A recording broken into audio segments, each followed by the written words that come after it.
मेरे मोहतरम इस्लामी भाइयों और बहनों, आज 7 अगस्त 2020 ज़िलहिज्जा की 16वीं तारीख़ है। 16 ज़िलहिज्जा 1440 पर एक हिजरी बरोज़ जुमा। आज के जुमे के बयान के उन्वान के तौर पर मैंने दो चीज़ों को सोचा है।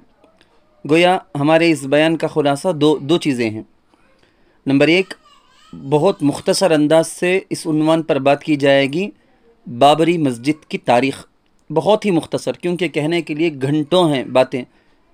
नंबर दो, बाबरी मस्जिद शहीद करने वालों की दास्तान और उनकी सच्ची तारीख़ें, सच्ची कहानियाँ। 3 गुंबदों वाली ये कदीम पुरानी मस्जिद शहंशाह बाबर के दौर में अवध यानी लखनऊ के हाकिम मीर बाकी अस्फ़हानी ने 1520 पर 8 ईस्वी में तामीर कराई थी। आज 2020 है ना। 1520 पर 8 में मस्जिद के छत वाले हिस्से में कुल 3 सफ़ें थी। हर सफ़ में 120 नमाजी खड़े हो सकते थे। इसके अलावा सहन में 4 सफ़ों की वसाअत भी थी। गर्ज बैक वक्त 850 मुसल्ली नमाज़ पढ़ने वाले नमाज अदा कर सकते थे एक ही वक्त में मस्जिद के अंदर। इब्तिदाए तामीर ही से पंजगाना नमाज़ें, 5 वक्ता नमाज़ें, जुमे की नमाज वग़ैरह होती रही हैं। सरकारी कागज़ात के मुताबिक, गवर्नमेंट अप्रूवल जो पेपर्स हैं, पेपर्स के रिकॉर्ड के मुताबिक ये भी वाज़ी है कि 1850 पर 7 से 1870 तक इस मस्जिद के इमाम जो थे उनका नाम था मोहम्मद असगर। और 1900 ईस्वी से 900 ईस्वी तक मौलवी अब्दुल रशीद साहब ने इमामत की। फिर 1901 से 1930 तक अब्दुल कादिर साहब नाम के एक इमाम थे। और 1930 से 1940 पर 9 तक, जब तक मस्जिद के कर्क होने का वाक़या पेश आया, उस वक्त तक मौलवी अब्दुल गफ़्फ़ार साहब इमामत के ज़िम्मेदार थे। मस्जिद के मसारिफ़ और ख़र्च के लिए अयोध्या शहर से, अयोध्या जो आज है, अयोध्या शहर से मुत्तसिल वहीं पे करीब 2 गांव भोरनपुर, शोलापुर, ये 2 गांव मस्जिद के लिए बोल के वक्फ़ कर दिए गए थे। मस्जिद के जो भी ख़र्च अखराजात आएंगे, इमाम मुअज़्ज़िन की तनख्वाह, सफाई और वहाँ के लाइट वग़ैरह के ख़र्चे, इन सब के लिए करके 2 गांव मुस्तकिल वक्फ़ कर दिया गया था। 2 गांव से आमदनी जो भी आएगी सब मस्जिद के लिए, मस्जिद की ज़रूरियात के लिए। इसमें कई मरहले आए हैं, कब कब क्या क्या था, ये सब तारीख़ के अंदर तफसील से मौजूद है। मस्जिद की तामीर और उससे पहले की सदियों में कभी भी वहाँ के बाशिंदों में, यानी अयोध्या के बाबरी मस्जिद जहाँ है उसकी बस्ती के लोगों में, चाहे वो हिंदू हो मुसलमान हो, उनमें किसी किस्म का कोई झगड़ा नहीं था। सब मानते थे ये मस्जिद है, मस्जिद ही है। मस्जिद को सब के सब मस्जिद ही समझते थे, मस्जिद ही की जगह मानते थे। लेकिन जब अंग्रेज़ों का मनहूस साया हमारे इस प्यारे मुल्क पर पड़ा तो डिवाइड एंड रूल, लड़ाओ और हुकूमत करो की पॉलिसी के तहत मस्जिद, मंदिर, जन्मस्थान यानी राम के पैदा होने की जगह, सीता की रसोई वग़ैरह वग़ैरह की फ़र्ज़ी कहानियाँ छेड़ दी गई। एक लंबी दास्तान है, ख़त्म नहीं होने वाली एक लंबी दास्तान है, लंबी कहानी है। हमारे इस बयान के अंदर वो तारीख़, उसकी तफ़सीलात बताना हमारा मकसूद नहीं है। अगर किसी को ज़रूरत हो तो वो पूछ लें, हम उनको बता देंगे। एक लंबी तारीख़ है, बस हम इसी पर इक्तिफ़ा करते हैं। ये जो अब तक मैंने तफ़सीलात सुनाई है, एक मुअर्रिख़ दारुल उलूम देवबंद के मुहद्दिस हज़रत मौलाना हबीबुर रहमान साहब आज़मी के कलम से है ये। अब असल हम बात करेंगे, राम मंदिर का भूमि पूजन हो चुका है। अभी 5 तारीख़ को, अगस्त के 5 तारीख़ को राम मंदिर में भूमि पूजन हो चुका। मंदिर बनाने के लिए संगे बुनियाद गोया कर दी गई है। हमको क्या करना है? हम जो मुसलमान हैं, नौजवान हैं, बड़े हैं, छोटे हैं, हमको क्या करना है? सबके दिल में एक गम, एक किस्म का अफसोस कि अल्लाह के घर को हमारे सामने शहीद कर दिया गया और उसी जगह बुतों के रखने की एक जगह यानी मंदिर बनाई जाएगी, ये भी हमारे आंखों के सामने उसका काम शुरू हो रहा है। हम क्या करें? बेबस होकर बैठ जाएं, मातम और अफसोस करते बैठें, ज़बानी जमा खर्च करें कि जहाँ मिले जिससे मिले उसी के बारे में बात कर दें, या इसके बारे में मैसेज वगैरह डाल दें ग्रुप्स के अंदर, स्टेटस के अंदर, या कोई गैर दानिशमंदाना अकल ना हो, बेवकूफ़ी की कोई भी हरकत हम कर बैठें, जज्बाती कोई काम कर दें? नहीं, बिल्कुल भी नहीं। इन सब से हटकर हकीकत के एतबार से, रियलिटी के एतबार से, प्रैक्टिकल एतबार से जो हमको करना है उसकी तरफ कदम आगे बढ़ाना है, उसके बारे में सोचना है, वही काम हमको करना है, करवाना है। क्योंकि राम मंदिर की तामीर के लिए रास्ता एकाएक अचानक से हमवार नहीं हो गया, बल्कि पूरे 70 सालों की मुसलसल मेहनतों और कोशिशों का ये नतीजा है। आपको पता है कि खाना काबा में हुजूर सल्लल्लाहु अलैहि वसल्लम ने बुतों को रखा देखा अपनी आंखों से। अल्लाह के रसूल सल्लल्लाहु अलैहि वसल्लम ने दुनिया की तमाम मस्जिदों के लिए मरकज़, क़िबला, बैतुल्लाह, उस खाना काबा में जहाँ पर अनवार तजल्लियात हमेशा बरसते रहते हैं, उस खाना काबा में हुजूर अलैहिस्सलातु वस्सलाम ने अपनी आंखों से बुतों को रखा हुआ देखा था। हमारे प्यारे नबी सल्लल्लाहु अलैहि वसल्लम तैश में नहीं आ गए, गुस्से में नहीं आ गए, कोई भी जज्बाती में आकर कोई काम नहीं किए, बल्कि सबसे अहम काम अल्लाह के नबी सल्लल्लाहु अलैहि वसल्लम ने जो अंजाम दिया है वो है जहन साजी। रफ्ता रफ्ता उसकी ख़राबी समझाना, दिलों से, खाना काबा से नहीं, दिलों से बुतों को अल्लाह के नबी सल्लल्लाहु अलैहि वसल्लम ने निकाला। ये काम बहुत अहम काम है कि लोगों के दिलो दिमाग से बुतों को निकालो, फिर वो खुद आगे बढ़कर आके ये काबतुल्लाह के अंदर से बुतों को निकाल देंगे। मनसूबा बंदी से जब काम करते हैं तो वो नतीजा खेज़ होता है, उसके बाद नतीजा यकीनन आता है। आदमी को अल्लाह ने अक़ल दी है, उसको अच्छा और बुरा समझ में आ जाएगा। अगर रास्ता बता दे तो काफ़ी है, वो अपनी अक़ल से सोचेगा कि क्या अच्छा क्या बुरा, क्या सही क्या गलत। सबसे पहले आप ज़रा सोचें, इस्लाम में सबसे पहले जो वही आई अल्लाह के नबी अलैहिस्सलातु वस्सलाम की तरफ, वो है इक़रा। इक़रा, लिखना पढ़ना सीखो, पढ़ना सीखो, पढ़ो। सबसे पहले वही के अंदर अल्लाह यही कहते हैं। यानी आदमी पढ़कर समझ लेगा कि हकीकत क्या है। पढ़ो। मुसलमानों से यही शिकायत है कि वो ख़ुद भी पढ़ते नहीं। वो पढ़ेंगे तो उनको मालूम होगा, उनके अपने असलाफ़ की तारीख़ उनको मालूम होगी, सीरत तय्यबा मालूम होगी, तब जाकर ना वो दूसरों को बता सकेंगे। गैर मुस्लिम भाई जो हमारे इस मुल्क के अंदर, पूरी दुनिया के अंदर हैं, उन सब तक अल्लाह के इस दीन के इस पैगाम को पहुँचाना हमारा फ़र्ज़ है, हमारा फरीज़ा है। जब हम पढ़ेंगे ही नहीं, जानेंगे नहीं, क्या बताएँगे? हज़रत ईसा अलैहिस्सलाम के 570 साल बाद हुज़ूर अलैहिस्सलाम पैदा हो रहे हैं और अल्लाह के नबी सल्लल्लाहु अलैहि वसल्लम पर वही आ रही है। तो हम अक़ल से सोच कर देखें तो क्या होनी चाहिए। सबसे पहले वही क्या आनी चाहिए? सबसे पहले वही अल्लाह के नबी अलैहिस्सलाम की तरफ ये आनी चाहिए कि सब शिर्क को ख़त्म कर दो, या पहले वही ये आनी चाहिए कि बुतों को तोड़ दो, या पहले ये वही आनी चाहिए कि अल्लाह की इबादत करो, अल्लाह को मानो। नमाज़ पढ़ने के बारे में, शिर्क की नफ़ी के बारे में, बुतों को तोड़ने के बारे में, शराब के बारे में, ज़िना के बारे में, जुए के बारे में नहीं। सबसे पहले वही आई इक़रा। इस्लाम यही सिखाता है कि पढ़ो, तारीख़ पढ़ो, काम का तरीक़ा सीखो। हम कुरान पढ़ें, कुरान के मज़ामीन में गौर करें, या किसी से सुने, सीरत पढ़ें। सीरत को हमारे ज़माने के जो मसाइल हैं उनका हल निकालने के अंदाज से इसी सोच में हम पढ़ें तो हमको सारी चीज़ों का हल सीरत तय्यबा से, हुज़ूर अलैहिस्सलातु वस्सलाम की सीरत से, सहाबा की तारीख़ से हमको मालूम हो जाएगा। मुसलमानों को चाहिए कि काम का तरीक़ा सीखें। गैर मुस्लिम भाइयों के दिलों में हकीकत, हक़ जो चीज़ है, हक़ और इस्लाम के चराग़ को रोशन करना, यही हमारी असल ज़िम्मेदारी है। जो भी इस्लाम में आया है, देख कर, समझ कर, पढ़ कर, जांच कर ये आया। ज़बरदस्ती को ना कोई आया ना उसको लाया गया। आज तक ये इस्लाम की तारीख़ है।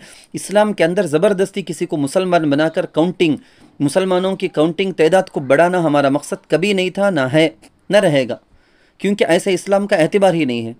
ज़बरदस्ती कोई भी मुसलमान आज तक नहीं हुआ है, ना ही इस्लाम इसको चाहता है। अल्लाह इसको पसंद नहीं करते, अल्लाह के रसूल इसको पसंद नहीं करते।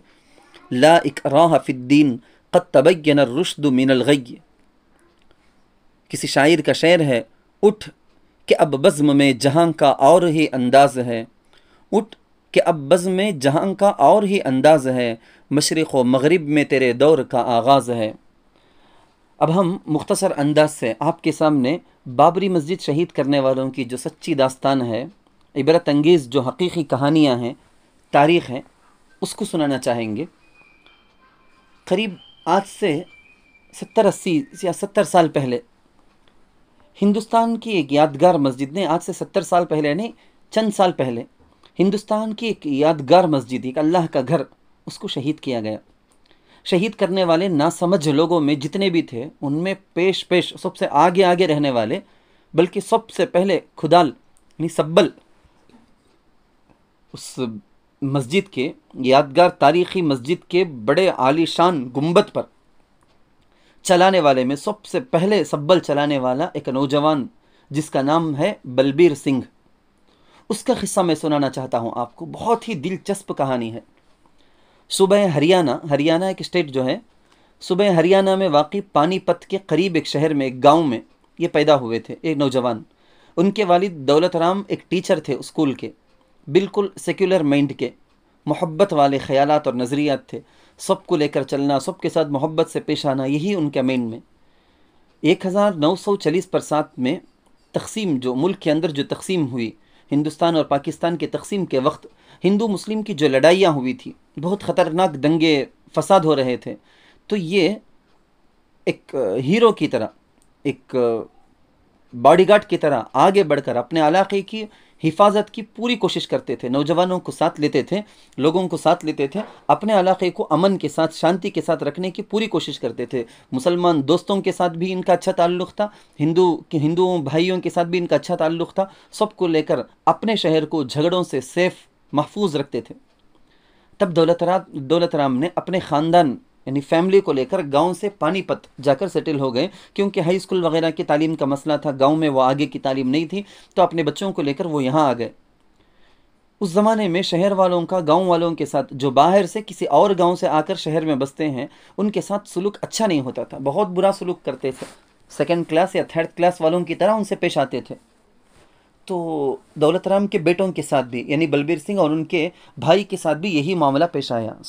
सब जगह में बेइज्जती, सब जगह में उनके बेटे बलबीर और उनके भाइयों के साथ बेइज्जती का, ज़िल्लत का मामला होता था। ज़िल्लत का एहसास ही पूरी जगहों में उनको होता था, शहर में जहाँ भी जाते, सिवाय एक जगह के, और वो एक जगह है RSS स्कूल। स्कूल का मतलब वाकई स्कूल नहीं, बल्कि RSS के एजेंडे, उनके ख़यालात को सिखाने और समझाने की जो जगह है, जो कैंप है, उसको वो लोग स्कूल कहते हैं। वो बाकायदा पढ़ने की जगह वो स्कूल नहीं, कैंप लगाकर उनकी आइडियोलॉजी सिखाने की जो जगह होती है, वहाँ, सिर्फ वहाँ उनके साथ इज़्ज़त का मामला हो रहा था। वहाँ तो इन नौजवान बच्चों के साथ आप कहकर उनका इस्तकबाल किया जाता था, उनके साथ इज़्ज़त का मामला होता था। बहुत गिरी हुई ज़ुबान सुनने वालों को जब किसी जगह में इज़्ज़त मिलती है, आप कहकर उस नौजवान को पुकारा जाता है, तो उसके जहन के अंदर पूरा भूत सवार हो जाता है कि यही लोग अच्छे हैं, ये जो भी कहेंगे उनको मान ले। आदमी इज़्ज़त का भी भिखारी होता है, इज़्ज़त का दीवाना होता है। जिस जगह मोहब्बत मिलती है, उसको इज़्ज़त मिलती है, तो उस जगह का वो दीवाना हो जाता है। इसी तरह से उस आइडियोलॉजी के उस जगह में, कैंपों में जाते जाते ये बड़े हो गए। भाई साहब इनके जो थे, उनकी एक तिजारत थी, वो तिजारत करते थे। ये बलबीर सिंह भी, नौजवान भी तिजारत में अपने भाई के साथ लग गए। मगर RSS की तरबियत की वजह से उनके जहन में और ख़यालात में मजहबी एतबार से मुसलमानों से नफ़रत, कट्टरपन, सख्ती, जहर उनके दिल के अंदर उतर गया था, और वो मुसलसल बढ़ता ही जा रहा था। हालांकि उनकी फैमिली में ऐसा माहौल बिल्कुल भी नहीं था, यानी घर के अंदर ऐसा माहौल बिल्कुल नहीं। घर में सब मुस्लिम, हिंदू, क्रिश्चियन, ईसाई सब के साथ अच्छा रहना, यही घर में सब लोगों का ख्याल। वालिद साहब तो हमेशा दोस्ताना माहौल ही चाहते थे। चुनाचे इनके ख़यालात और नज़रियात को, जिनको वो कैंपों से सीख कर आते थे और सख्त बनते थे, सख्त ज़ुबान, सख्त काम करते थे मुसलमानों के ख़िलाफ़, इन सब चीज़ों में उनका साथ घर वाले नहीं देते थे। घर वालों की बिल्कुल तायद नहीं थी। बलबीर सिंह के दिल में हमेशा मुसलमानों और मस्जिदों के ख़िलाफ़ एक गुस्सा भरा रहता था। बल्कि उस ज़माने के अक्सर नौजवानों का जिनका ताल्लुक़ हिंदू धर्म के किसी भी ज़ात से हो, ऐसे ही जहन साजी उनको की जा रही थी। कैंप लगा लगा कर, कुछ खिला पिला कर उनकी ऐसी जहन साजी की जा रही थी कि उसकी वजह से एक बड़ा तबक़ा इसी तरह मुसलमानों से, मस्जिदों से नफ़रत करने वाला तबक़ा तैयार हो रहा था। उस RSS स्कूल में उनको इस्लाम की गलत तारीख़ बताई जा रही थी। तमाम मुसलमान बादशाहों से, मुसलमान रहबरों से मुताल्लिक़ गलत सलत तारीख़ें बताई जा रही थी। उन्हें ये बताया जा रहा था कि मुसलमान बादशाह आकर हमारे मंदिरों को तोड़कर मस्जिद बनाए। गलत बातें बताई जा रही थी। उनको बताया जा रहा था कि हमारी मुसलमानों के बारे में ये गलत बात बताई जा रही थी कि ये लोग हमारी औरतों, हमारे बच्चों के साथ गलत मामला किए थे।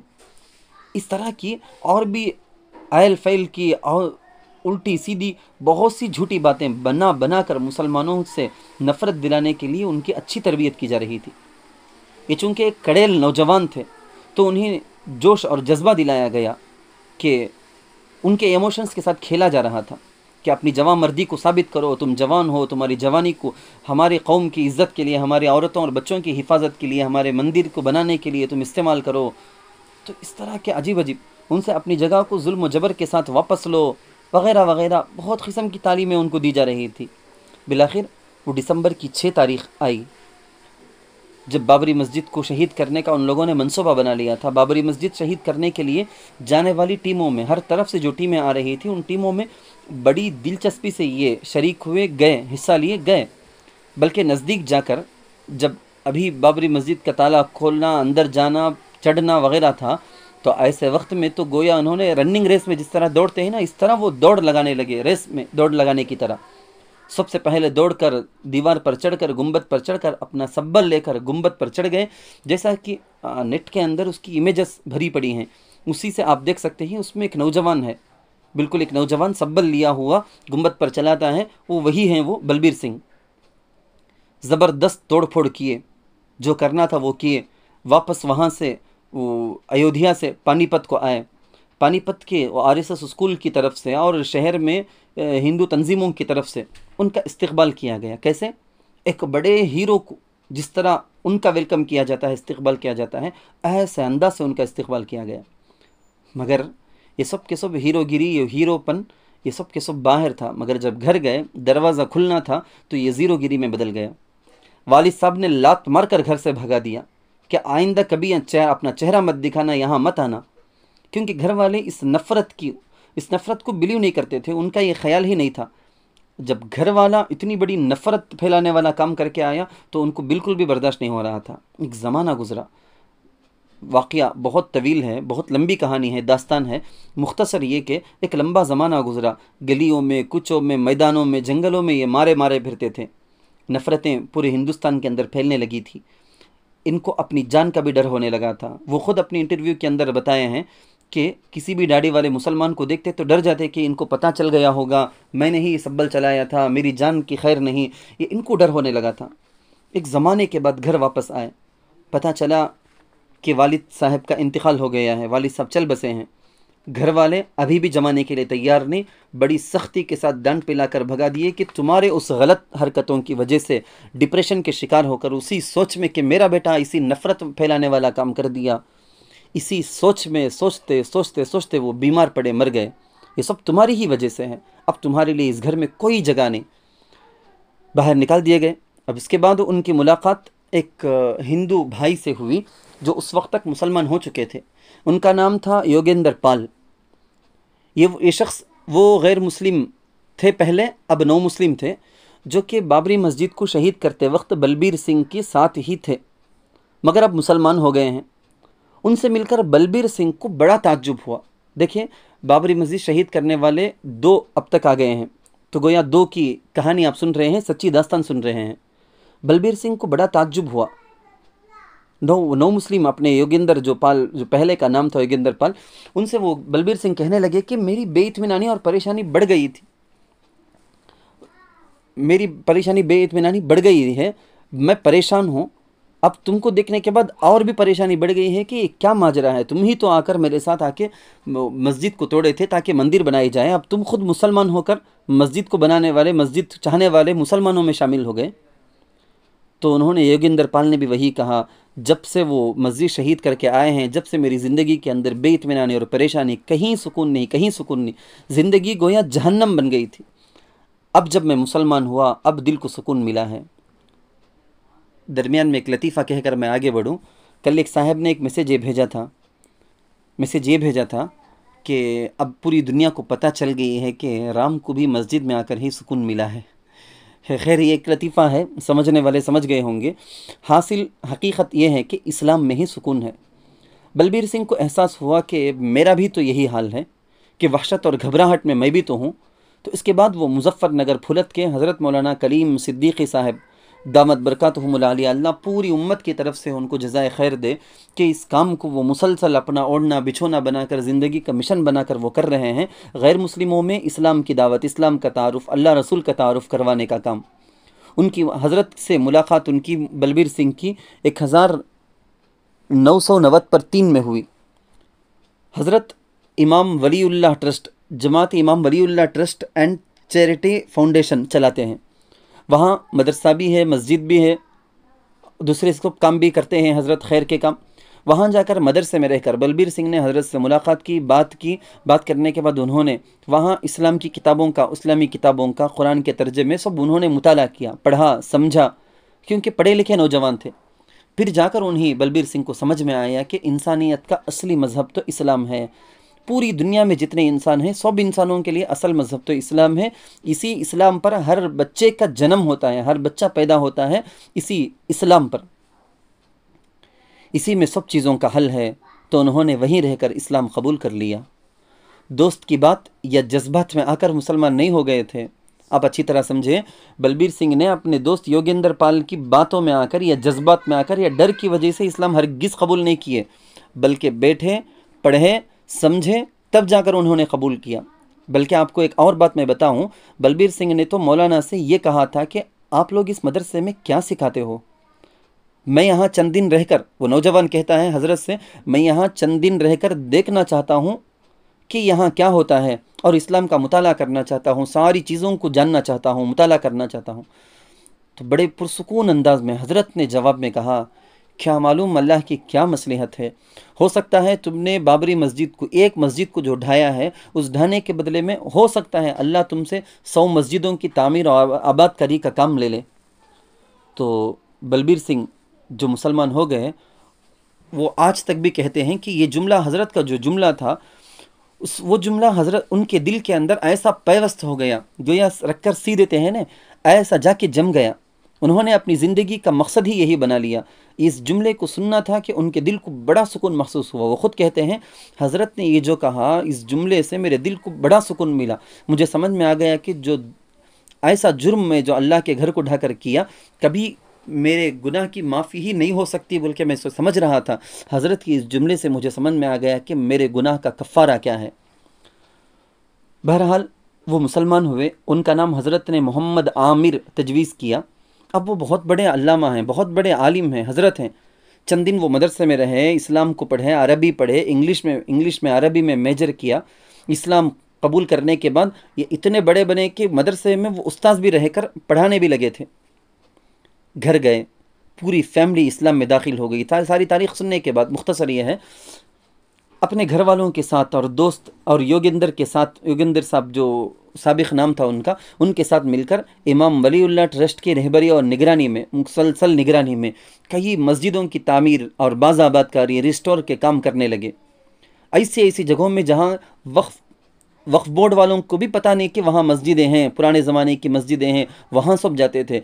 कुओं के अंदर, महलों के अंदर या खंडरात के अंदर, झाड़ियों के अंदर छुपे हुए, घासों के अंदर छुपे हुए कई पुरानी मस्जिदों को उन्होंने जाकर उसको साफ़ सफाई करके उसको बाज़ाबादकारी का काम, रिस्टोर का काम अंजाम दिया है। उन्होंने अपनी ज़िंदगी का एक मिशन बना लिया है कि 100 मस्जिद, उन 100 मस्जिदों में से 2-3 साल कबल तक खबर पहुंची थी हमको कि 90 मस्जिदों से ज़्यादा का काम उन्होंने अंजाम दे दिया है। मेरे ख़्याल में अब तक तो 100 मस्जिद का काम मुकम्मल हो गया होगा, मुझे अब तक उसका इल्म नहीं है। उसी वक्त 90 से ज़्यादा का काम तो वो अपने 100 के वादे में पूरा कर चुके थे। वो अपने एक इंटरव्यू में कह रहे हैं कि इस मुल्क के हिंदू सब के सब अच्छे दिल के हैं, सब हिंदू भाई अच्छे दिल के, मगर उन तक इस्लाम नहीं पहुंचाया गया। यही मुसलमानों की कमी है, यही हमारी कमी है।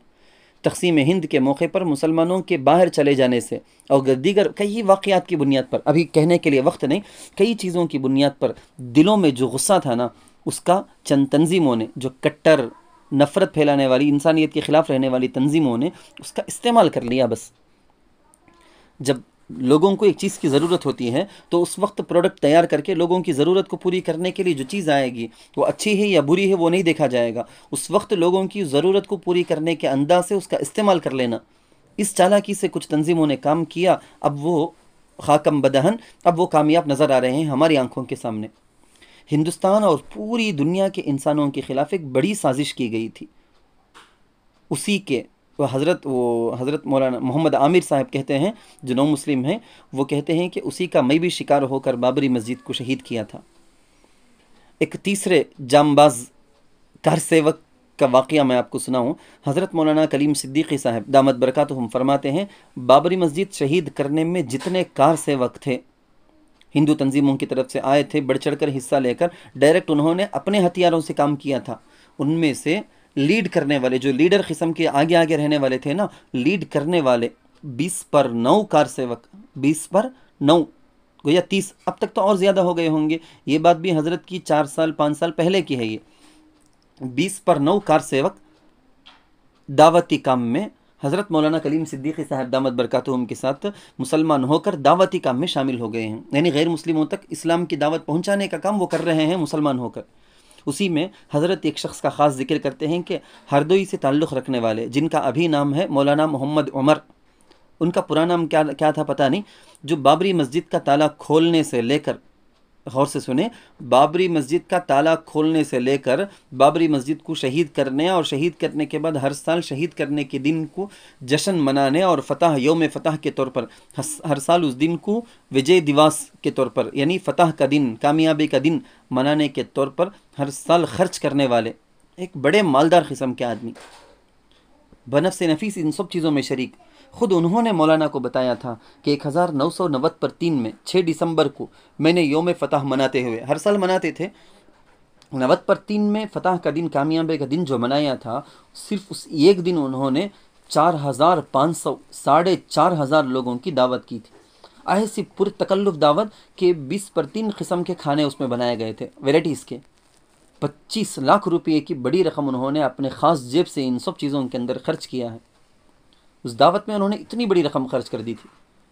फिर जब दिल बदला, दिल पर चोट लगी, मालूम हुआ कि गलत रास्ते पर हम हैं, गलत काम में आगे बढ़ रहे हैं, गलत काम में खर्च कर रहे हैं, समझ में आया, इस्लाम को पढ़ना शुरू किया। 2005 में इस्लाम कबूल करने का इरादा कर लिया और 2005 से 2009 तक मौलाना जैसे लोगों को ढूंढते रहे मुसलमान होने के लिए।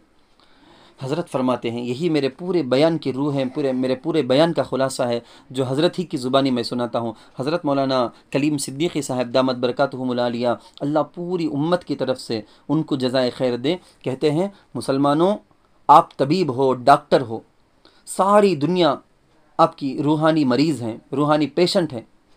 वो भी आउटडोर पेशेंट नहीं है, बल्कि इंडोर पेशेंट हैं। इंडोर पेशेंट के बारे में हॉस्पिटल के डॉक्टरों का ज़िम्मा होता है कि वो खुद जिनको एडमिट कर लिए हैं, दाखिल कर लिए हैं हॉस्पिटल के अंदर, वो इंडोर पेशेंट होते हैं। बार बार जाकर चेक करना, उनकी तबीयत की जांच करना, उसकी तरक्की के लिए फ़िक्रें करना, दवाएं, इंजेक्शन, सारी चीज़ों का ख्याल करते रहना, ये उनका फ़रीज़ा होता है, बहुत बड़ा फ़र्ज़ होता है। मगर मुसलमान इस सिलसिले में बड़ी गफलत में हैं। इस सिलसिले में अगर अल्लाह हमसे सवाल कर ले, सहाबा औलिया हमसे सवाल कर ले, हमारे पास कोई जवाब नहीं। हम क्या जवाब दे सकते हैं, क्या मुँह बता सकते हैं, हमने क्या किया है? इस्लाम को कोई ख़जाना समझकर हम उसके ऊपर बैठ गए हैं। अब किस कदर जानवरों से ज़्यादा हम जलील हो चुके हैं कि कोई अच्छी चीज़ होती है तो ऐसा छुपा के उसको अपने तक वो नहीं रख लेता जानवर भी, लेकिन हम इतने जलील हो गए हैं, हम इतने बखील हो गए हैं, कंजूस हो गए इस सिलसिले के अंदर कि हम ना अल्लाह का तारुफ गैर मुस्लिमों में कराना चाहते, ना अज़ान का, ना नमाज का, ना रसूल का, ना कुरान का, किसी चीज़ का भी नहीं। खैर, चुनाचे मोहम्मद आमिर साहब ने 3 दिन मुसलसल तलाश करके वो साहब को, जो हरदोई के हैं, उनको लाया, कलीमा पढ़ाया। हज़रत ने भी कलीमा पढ़ाया। उन्होंने फ़ौरन उसी वक्त जो ही कलीमा पढ़ा, 25 लाख का चेक अपने उस गुनाह के कफ़ारे के तौर पर, वहाँ भी 25 लाख खर्च किए थे ना, तो 25 लाख का चेक फ़ौरन लिख कर दिया कि मेरे उस गुनाह का कफ़ारा हो जाए, किसी ज़रूरत की जगह मेरी तरफ से मस्जिद बना दें। हज़रत फरमाते हैं, मौलाना कलीम सिद्दीकी साहब दामद बरकातुम फरमाते हैं, रोते हुए उन साहब ने, जो अभी भी मुसलमान हुए थे, उस वक्त मुसलमान हुए थे, अभी उनका नाम मौलाना मोहम्मद उमर है, वो कलीमा पढ़ते ही रोते हुए बड़ी लजाजत से, आजिज़ी से मौलाना से उन्होंने कहा था कि आप मेरे लिए दुआ करें कि अल्लाह मस्जिद गिराने वालों से मेरा नाम निकाल कर मस्जिद बनाने वालों में मेरा नाम लिखें। अल्लाह हम सबको भी इस तरह की सआदत की तौफीक नसीब फरमाए। व आखिर दावाना अनिल हम्दुलिल्लाहि रब्बिल आलमीन।